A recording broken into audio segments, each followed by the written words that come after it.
And it's interesting to understand a bit about how you got there. So that would be sort of the work question. And the fun question is, what is one of the things you were most looking forward to doing as we get this pandemic sort of in the rear view mirror behind us? It seems like a sunny Friday afternoon is good to contemplate that. So I thought I'd throw a funner one in there. So, and I can see some wheels turning there.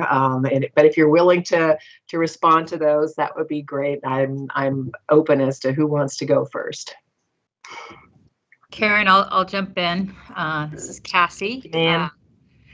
I ran for office because I felt pretty passionate about some of the challenges that Everett was experiencing, and thought that I had the skill set that was missing for the council at the time. And then I kind of did the same thing when I ran for mayor, just trying to utilize my skill set for the good of the community, and feeling like I had something to contribute and could make a bigger difference from this seat. And I'm most looking forward to traveling. After the pandemic, I love to travel, and that obviously has been halted by COVID. So I look forward to going to new places again. Thanks. Thank you, Mayor. Who would like to follow on from that? Anybody? I'll jump in quick because that first question is a little awkward. I was motivated to run by concerns about budget. First time I ran, I actually ran against Councilmember Stonecipher. Obviously, that didn't pan out the first time, so ran again in a subsequent year. So anyhow, but glad to have Councilmember Stonecipher on the council too. And then looking forward to, I guess, socializing. I just, I've had to stay away from people so much, and just looking forward to being able to have, my the guys, some guys I've known for 30 years come over and play Risk some night, or a couple of couples I know come over and play card games or whatever. So anyway. Great, thank you. Thanks very much. Anyone over on District 4 side want to go first here? I'll go first. I can go. Oh, go ahead, Evan. All right. The reason that I ran is also a little bit awkward. The level of service was the main reason that I really wanted to get involved, and just really being able to give back to the community as well. So, and then also, I think traveling as well would be one thing that I can't wait to get back once this pandemic is over, is take the family somewhere a little bit nicer weather-wise. And yeah, great, thank you. Yep. Commissioner Flatt? Oh yes. Well, I decided to run because I came to some of the fire district meetings, and I was the only one there from the public.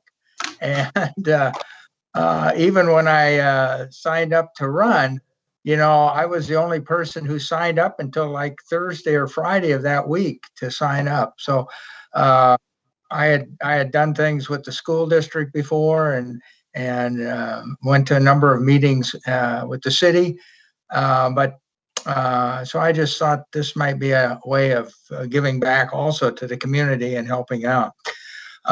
Hopefully this summer we can, my wife and I can travel. We have a 50th college graduation. That's a year off, and that's a year late. But back in Nebraska, we hope to attend, and then later on in October, hope to go back to St. Louis and for my 45th anniversary graduating from the seminary, Concordia Seminary in St. Louis. Wow, that's some road miles you got ahead of you, sir. Oh yeah. Well, we got a few frequent flyer miles from the past. So anyway, so that might help anyway. So. Thank you. Commissioner Schmoker. So the reason I ran is because after 24 years as a volunteer firefighter EMT, one night I heard they were going to fire my chief, who happened to be Evan's father, by the way. And they did. The Board of Commissioners at the time fired the chief. And I'm on record and quoted in the newspaper as saying that was like the worst thing they ever did. But I got involved because up till then, I still don't like politics, but I got involved because there were some issues going on with the department, and we formed a task force and with representation from the board, from the local, from the volunteers, and we started working on issues. 2 years later, one of the members of the board moved out of the district, and so it left an unexpired term of 2 years.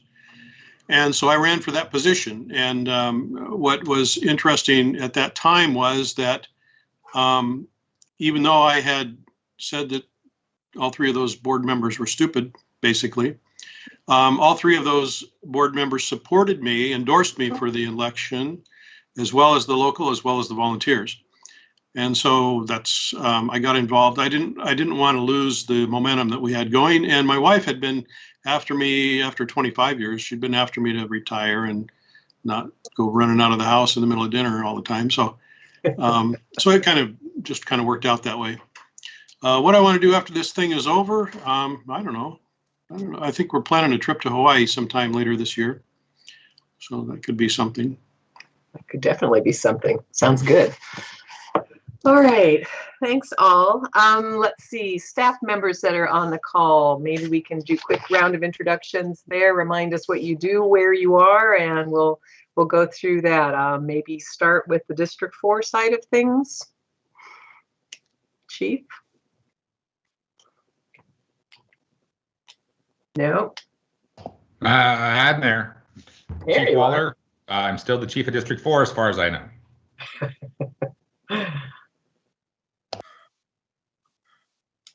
Else from District 4, we have Christine and Whitney, I think. I don't know, Christine. Administrative assistant, office specialist, person that types. The necessary part to success here. Thank you. Whitney? I'm Whitney Mansfield, lieutenant with Snohomish Fire and president of Local 2694. Thank you. And thank you for being here today. Thanks. And I think that's it on the District 4 side. Maybe Everett. Chief DeMarco, you want to start us down that list? Sure. Dave DeMarco, still fire chief in Everett. And we're glad about that. Mike? Mike Calvert, I'm the assistant chief of operations here in Everett. Maybe Curtis and Matt? This is Curtis Brown, fire marshal for the Everett Fire Department. Thanks, Curtis. Matt? This is Matt Mueller, administrative assistant to the chief for the Everett Fire Department. Great. Bill Scherer? Bill is running our YouTube. He usually can't talk when we're doing that. Hi, Bill. Thank you. All right. Who am I missing here? I think that might be everyone. If I've missed anybody, speak Christine. Up. She did manage to say hello a bit earlier. Okay. All right. We've had District 4 has approved the meeting summary. We'll ask if the Everett folks are okay with the meeting summary from their side. Today's focus, we're going to respond to a question asked last time about our. Excuse me, I have a question about the minutes that you presented. Yes, sir. Go ahead. Yeah, under the mayor's comments on page 3 that we had here, the second sentence didn't seem to make sense to me when I read it there. It's probably the under closing comments. Yeah. It says she also wondered several RFA governance. Yeah, that issue is, it looks like it's in both sets of minutes. I think just the word how, wondered how several, or why. Maybe why, Mayor Franklin? Why? I'm sorry, I don't know where you're referencing right now, so I'm trying to look for it. Yeah, it's under the closing comments roundtable portion of the meeting summary. And this same issue is in both versions of the minutes. Right. There's a comment. We just have a little summary of what everybody's comments was. I think we're missing a pronoun or something. Yeah, I think it's why several RFA governance sort of changed fairly quickly, or yeah, just trying to understand why and how. It's kind of, I suppose. Okay. Yeah. Thank you. Makes it Do you clear. want to make that correction to the minutes in District 4 as well? The ones they approved were already that way. Oh, the ones in my packet are not. So, okay. All right. Anything else for the Everett representatives on the meeting summary? Thumbs up on that? Okay. Thank you. Okay, communications update. This is just in the event anyone was checking in from the public on the websites that we have. Wanted to bring that to anyone's attention, and I'll just ask the chiefs if they could let us know what the story is there. Everett has an email address on the website, and it takes to the general fire department inbox. And unless something's coming in this afternoon, Matt, we have not received any email. Thank you. Chief Waller. We have not received any. Thank you. Okay, so this gets us down to questions from meeting 2. And in the last couple of pages of your packet, had pages 18 and 19. Here is the data that was gathered by someone, with many thanks, in the Everett Fire Department. And so we asked folks, when we went out, there are 13 RFAs in the state, and they were miraculously able to contact 12 of them. So the data we have here is for the 12 of them. The first one we haven't heard from is West Benton, but online there is information that suggests it took them several tries to actually get the RFA ballot measure passed. So that's in there, but we'll follow up with the final answers once we hear from them. But as to the other 12, we've color-coded and put in the information trying to respond to your questions, and you can see we tabulated there on 19. So 12 RFAs, a third of them, 4 of them have a benefit charge in place now. And of those 4, 3 of them put that on the ballot at the same time they asked the voters to approve the creation of the RFA. And they were all successful on the first try. So we know of 2 of the 12 that were not successful on their first try, but neither of them did have a benefit charge as part of the proposal. And 1 of the 4 RFAs that has a benefit charge in place, and that would be South County RFA, asked the voters for that a couple of years after they were created. So I'm hoping that responds to the questions from last time. It's kind of an interesting pile of data, but that's that. Any questions or comments? Thanks, Scott. Okay, then now we're going to turn it over to the chief for the deeper dive on operations and staffing and service levels. And chiefs, do you want to take questions as you go, or would you rather have them held to the end? What's your preference? Questions as we go is fine with me. Okey-doke. Chief DeMarco. That's fine with me too. Don, are you going to bring the slideshow up, or do you want me to do that? If you don't mind, that'd be easier probably if you do it. Yeah, give me 1 second to get it up.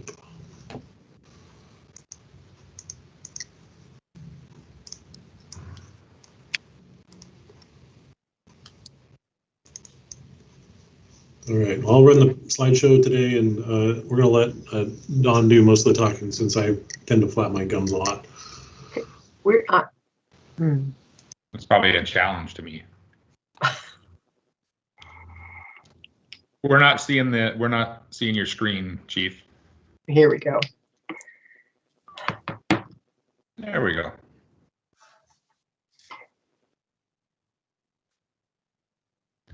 So we're just going to do a quick comparison of our administrating and staffing, not detailed about station staffing, but more generalized. So we have pretty similar administrative staffing models, as you can see, the difference being Everett having city departments to do that we either have to put in an outsourced or internal. So for Everett, internal means within the fire department budget. Obviously, city department, city function, but not within their department budget, and then outsourced. So you can see payroll is very similar, benefits, service, billing, budgeting has a slight difference. Same with legal. Ours are all outsourced, so you can just go through that, and a lot of our stuff has to be outsourced or divided up amongst other functions within our department because of our size. I think kind of some of the key ones that for us that we see as potential advantages are like IT, fleet maintenance, purchasing, where we can probably get some efficiencies. Other than that, you know, pretty standard operations is all within our department. Training is mostly within our department. Outsourced trainings for both of us are probably very similar things like diversity training and things like that we will probably both outsource and probably would, whether we combined or not. Any questions on that slide? Okay. Get to our staffing models. And first we'll just kind of go through our administrative staffing. You can see that our command staff is nearly the same, which would, you know, could ask a question why, with Everett being so much larger than us, why are our command staff similar? Basically what happens if you look at where District 4 has no division chiefs or other department heads, all that work gets funneled up or down. And so instead of having division chiefs, we have more executive chiefs. You can see we don't have a fire marshals or prevention division at all. So that work doesn't get done in our department, where within Everett, you have 6 folks working on it. Again, that's one of the ones that we've identified as a good place to work together on. Budget and project manager, Everett has one of those. Again, that gets funneled up in District 4 to the executive chiefs. Data analysis, again, that's where we talk about efficiencies. We do not do data analysis. Basically, we don't outsource it. We don't move it around. And so where we talk about efficiencies, although that might be an additional cost to an RFA if we added a person in there or did it, the efficiencies come where we can make better decisions operationally or throughout the organization by having that information. So the efficiencies aren't always directly within the thing we're talking about. Payrolls, similar. Accounting, office specialist, EMS billing, all the rest is fairly similar. Draw your attention to fleet mechanic. That's where we outsource all of our stuff to another agency, which would be another an interesting place to look at combining. Any questions on that one? Okay. Again, the operational staffing is pretty well just proportional. That's where there's probably the most similarity, and it really is just proportional. A couple of places to note where I say 0 parentheses 3 drivers. We do not have a driver's position, so that's why I put 0, but we have 3 people doing the job. It's just not a separate position within our CBA. Again, in District 4, you can see under firefighters, paramedics, and firefighters, our numbers vary. We are not large enough to have a consistent daily staffing that does not change. The same amount of people change, but their certification level ebbs and flows depending on who's on vacation and sick. And so we have minimums and maximums. And again, with a large organization, that would be where we could gain efficiencies in having the same staffing every day, and you can build better operational plans when you have consistency. I'd like to ask a question. Yeah. This is Commissioner Flatt. I was wondering if the Everett Fire folks have any kind of chaplains, even a volunteer or anything like that as part of their program?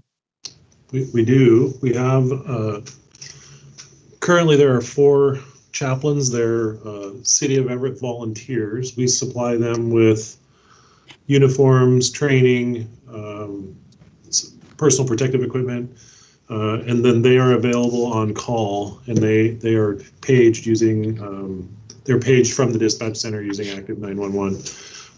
Right now there are only 4. We have 2 openings, and the entire program has been on a safety stand down for the pandemic, and we are literally this week or next in the process of turning it back on as the chaplains have become vaccinated and we have a better understanding of the pandemic. But yes, the short answer to your question is yes, and we have room for up to 6, and we currently have 4. Okay, thank you very much. Any other questions about the daily operational staffing? Chief, this is Karen, I had a quick question. So you don't have a driver's position. Does that mean you guys are sending a different number of folks out on every truck, or they just have different positions? So we have drivers. Somebody has to drive the truck. We don't have a position that gets paid a different rate in the CBA.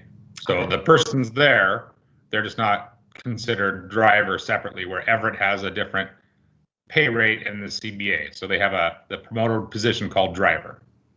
So but the bodies on a truck are the same number. The bodies on the truck doing the work is all the same. Okay, thank you.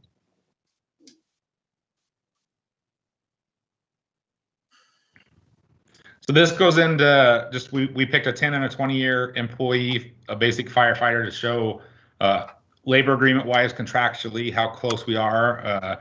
And we feel we're pretty close. As you can see, Everett has less hours. District 4 has more pay, and then it comes down to we normalize the pay by how much the pay rate is contractually if you worked all your hours. And then down what an effective pay rate is after you take the vacation hours out. One thing I would like to note is you're going to hear terms called Kelly days and debit days and all kinds of things about hours. And really that's just can confuse the issue. Basically, you have two options in the fire service that are used, a 3-platoon system, which is scheduled for 2,900 hours a year, and a 4-platoon system which is scheduled for the 2,190. Everett's an exception that actually has a 4-platoon system that hits right on the hours that they contractually have. Most places, the contractual hours are different. As you can see, our contractual hours are 2548. It does not match one of those two. And so debit days and Kelly days are just days that are used to get the contractual hours equal to the hours worked. And so 2548 is how many hours that they contractually work. So if you see, we're about $4 an hour difference when we get down to the very end.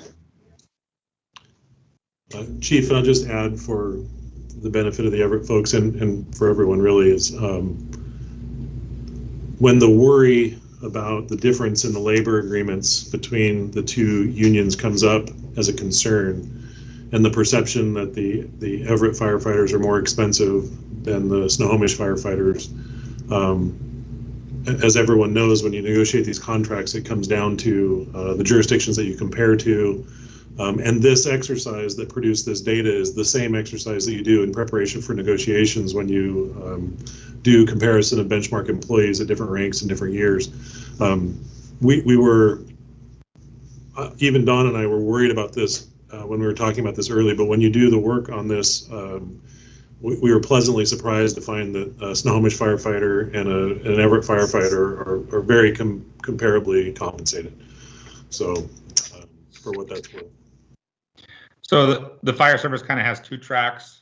If you look at all contracts, less pay, less hours, more pay. And I think the biggest difference between Everett and Snohomish is we're just kind of on I would say the more extreme ends of each of those. So total cost is not different. We got there different ways. So it's just a question. This is Cassie. I assume then if under a merged department, we would be a bigger department, then our comparables would be bigger comparables, and then that would put us closer to where Everett is, or just above where Everett is. I mean, just what is it? How would that change? I haven't looked at the numbers, but my experience of Everett being an old comparable to where I worked, my guess is that adding Snohomish into Everett would not change the Everett's comparable. So we would just fall into the traditional comparables that Everett has been for a long time. Got it. Thank you. I agree with that too. The comparable set that Everett is currently using would not change with the addition of 40 or 50 more employees. Okay, thank you.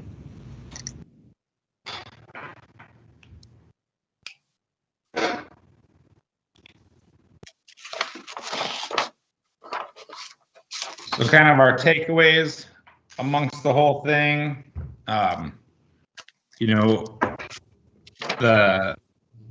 we talk about efficiencies, and I just want to kind of point out that as we talk about efficiencies, it's probably adding people to create those efficiencies. The things that we do that are externalized, whether it's within the city of Everett's other departments or that we pay outsource, we can get more efficiency by internalizing them into an RFA that only looks at the fire service. Our payroll, our benefits, a lot of what we do is a little bit different than other city departments and other normal labor force. And so being able to internalize those, we can gain efficiencies. Merging the labor groups, again, we are very close in TCC. I'm not going to say it's easy because we are there on different spectrums, but it is not an unobtainable task to merge those labor contracts.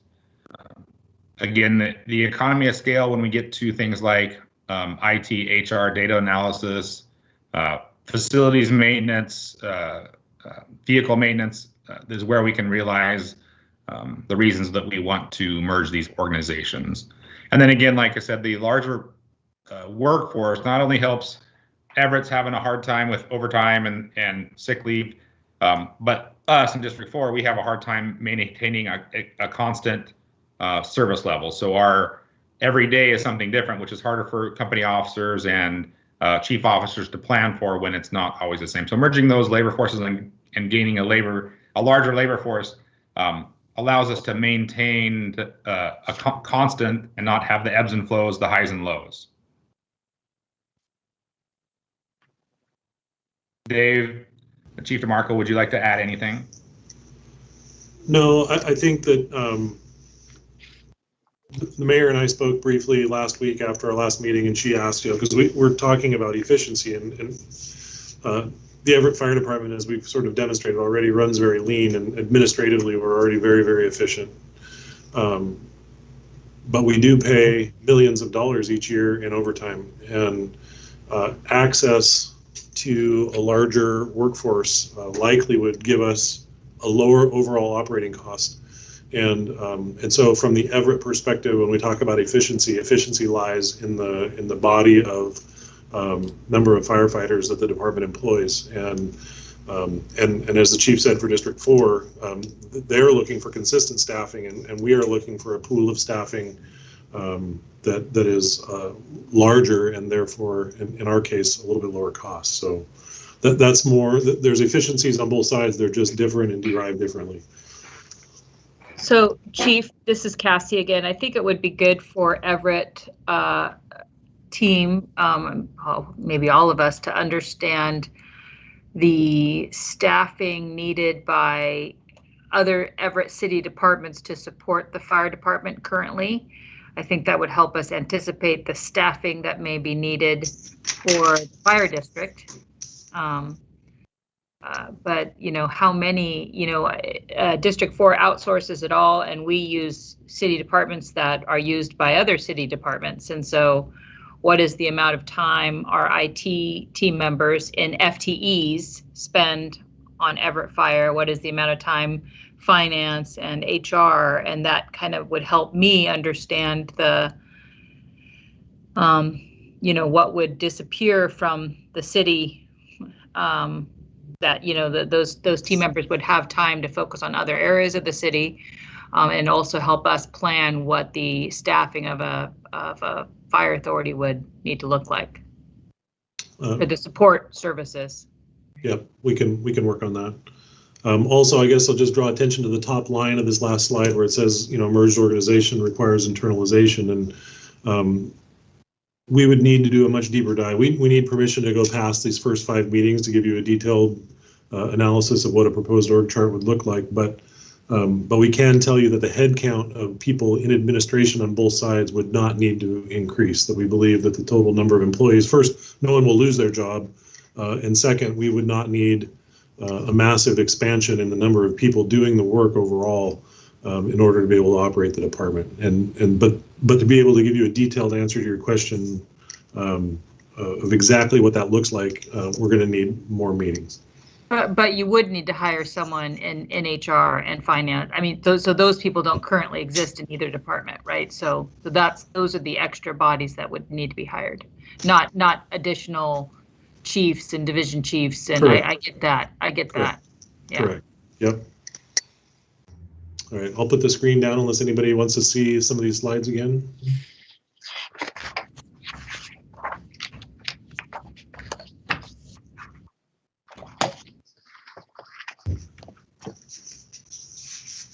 Anyone else have any questions? It was a short presentation, but it hopefully highlighted a few of the distinctions. And I think Cassie's questions are good. Ultimately, you have policy decisions about whether you're going to bring some of those admin services in-house to the RFA or contract out. So it's hard to do an exact head count at this point in the game. That'll be a decision for you all. Should we go beyond this phase? But it's exactly the right question to be wondering about how many more bodies, how much more help will we need? What does that do to the costs when we combine compared to where we are today?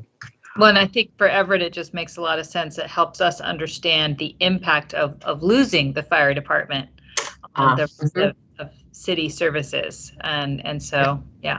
Yeah, do you end up with people that are surplus because all their work, went out the door? That's something notable at your end of things as well. Yeah, good point. Any other questions or observations from that? Well, I actually have a question because I had a conversation with one of our support staff who's an AFSCME represented employee, and this is just a really simple question. Are the administrative personnel or the support personnel at District 4 represented?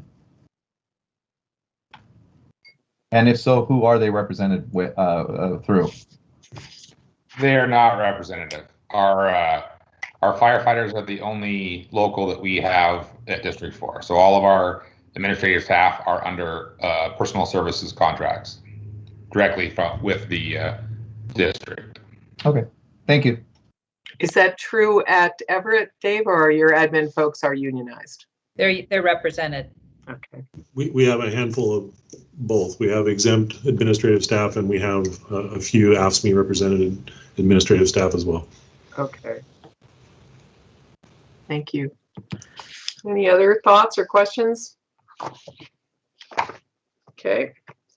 Well, we are just whipping right through this agenda. We are all the way down to the closing comments roundtable, which includes the 6 committee members and the labor representatives. So it's a chance to raise questions. Next time, I'm just looking forward a bit. Next Friday, our focus is on a deeper dive on finance.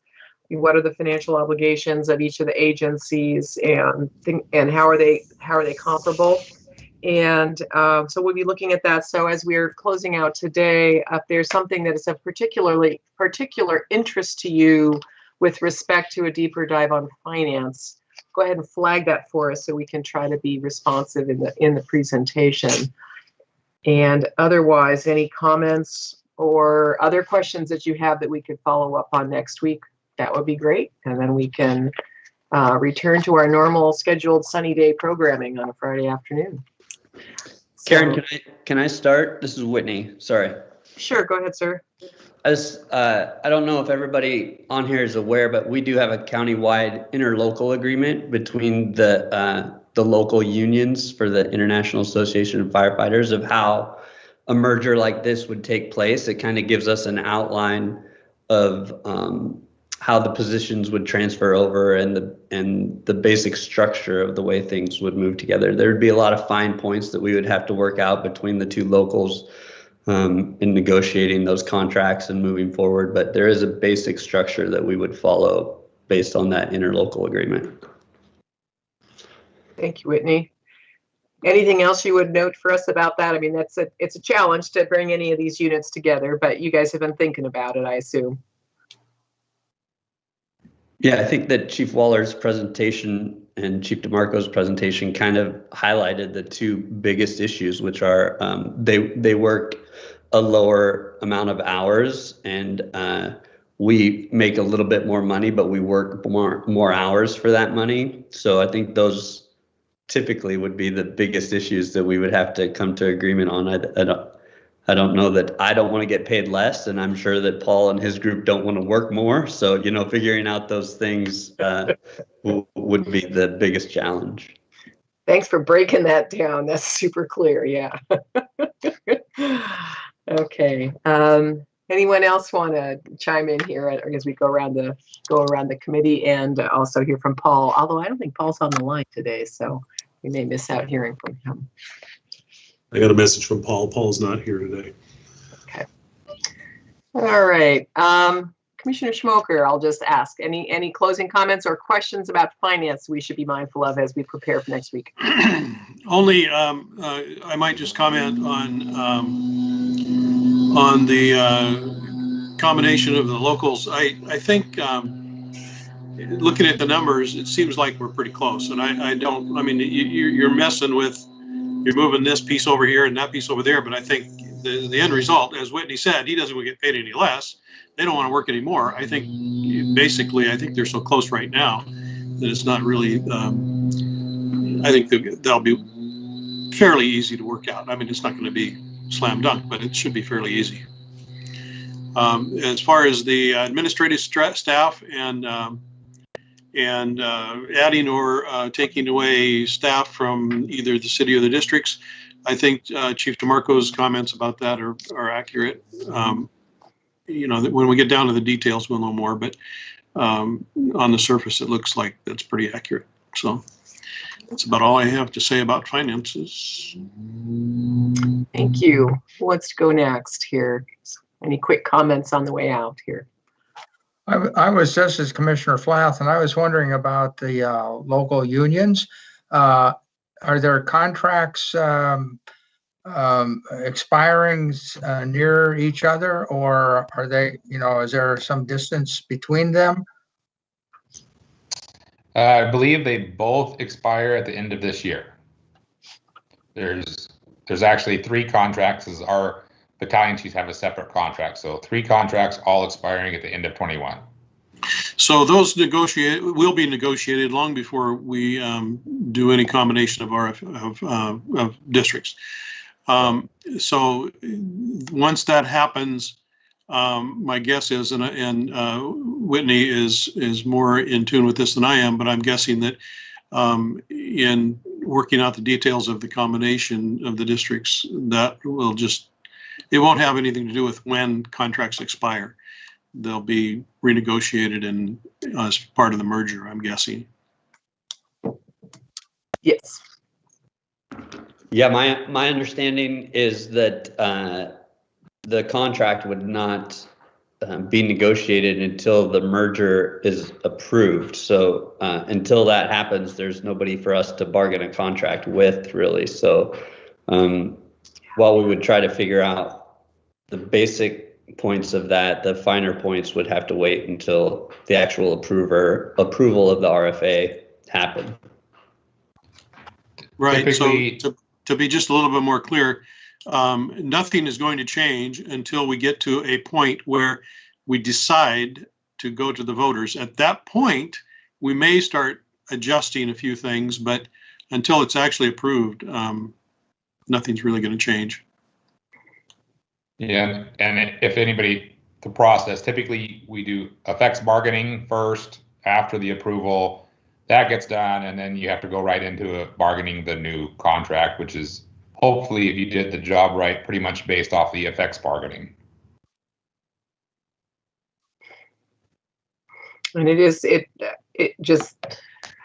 it can be difficult to pull them together. And from listening to the folks in South County, it took them like 18 months after the RFA stood up to get their units together. It was a lot, and it impacts giving people promotions and things like that. So, and scheduling people for working different shifts. So it's definitely something that, as Whitney said, you can't really negotiate unless you get somebody on the other side of the table. And that means the RFA has to be stood up.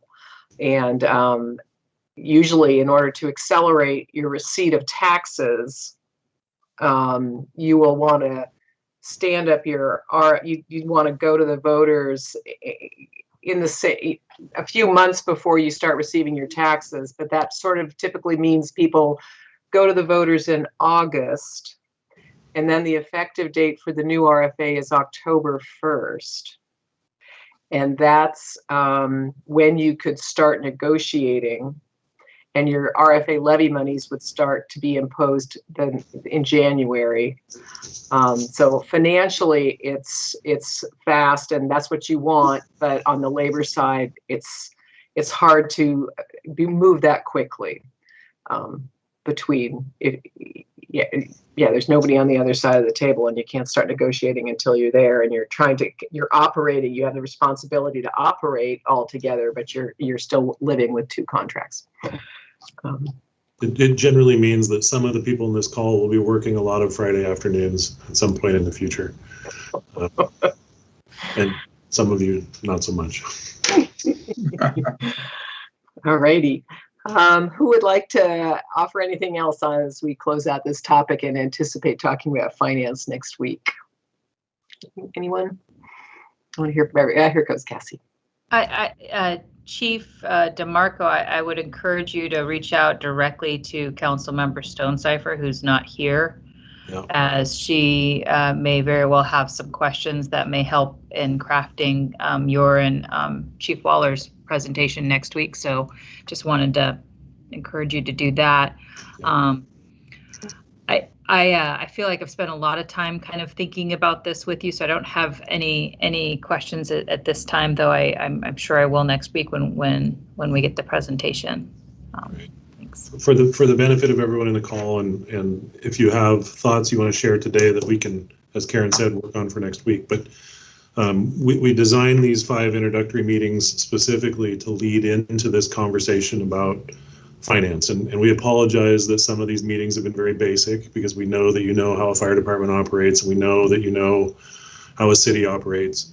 But the next meeting is the important one, and the next meeting is the one where we would describe the general framework, the financial framework that would impact the people that live in our communities. And so, you don't have to answer this right now, but our intention right now is to give you the rules that we would have to live under, in a fire authority environment. And then we will model in a very, very basic way 1 or 2 scenarios that could play out with your understanding that that the level of detail you're actually going to want to make a decision is going to require a consultant and more meetings. So what you should expect a week from now is a very umbrella financial statement about what your options are for you to take home with you in the month of May to deliberate on whether you would like to discuss this further or not. But that's what you can expect for next Friday. Yeah, I think when I think about Everett, the main concerns that I have as one of our elected leaders is how do we maintain the quality of services that our residents currently enjoy, and increase those as needed, and how do we do that without costing more than we currently do. And I think that these fire districts or the RFAs are potentially a tool to do that, but having some scenarios that really map that out, and I know we won't be able to dig into the finance, but to the level of detail we want. But those are the concerns that are in the back of our minds: is how do we continue to maintain and protect the service levels and the quality of service as we move forward, and how do we do that as cost effectively as possible for each individual resident and taxpayer. Yep. So next week you will get the answers to those questions in very broad strokes, and then it will be up to the elected people in this call to decide collectively if you would like it in fine strokes. And so in broad strokes, we will be able to show you what, an approximated levy rate and approximated benefits charge could produce, and how it would maintain the level of service in both communities. And then to go further, to understand the impact at the single family homeowner level, at the business owner level, at a property owner level, we would need more meetings and the assistance of a finance professional to get that level of detail. And we all understand that we have to have that information before we make a decision. But we as a group have to decide to go that far first, if that makes sense. So that's the plan for next Friday. Welcome, Council President Stonecipher. Good to see you. We are in a wrap-up call. Oh, shoot. Where will I be able to see the recording of the meeting? Councilmember Stonecipher, I will send you the link to our website, and we post the meetings there, so you'll be able to watch the recording there. Very good, thank you. We didn't talk about you very much. Any other closing comments from Commissioner Merritt, Councilmember Bader? Anything you would like to add on the way out the door here? Nope, I don't have any comments or questions. Thank you. No comments or questions. Thanks. All righty. All right, then hearing none for Fire District 4, if we're ready. Are we ready, Karen? I think so. Okay, we will close this special meeting of the Fire District 4 Commissioners at 14:17 hours. And I think that does it for the rest of us. We will see you next Friday. We probably will not escape in 50 minutes as we did today, but I'm looking forward to the presentation and I'm looking forward to seeing you all then. So thank you so much. Enjoy the rest of the afternoon and we'll talk to you soon. Thank you.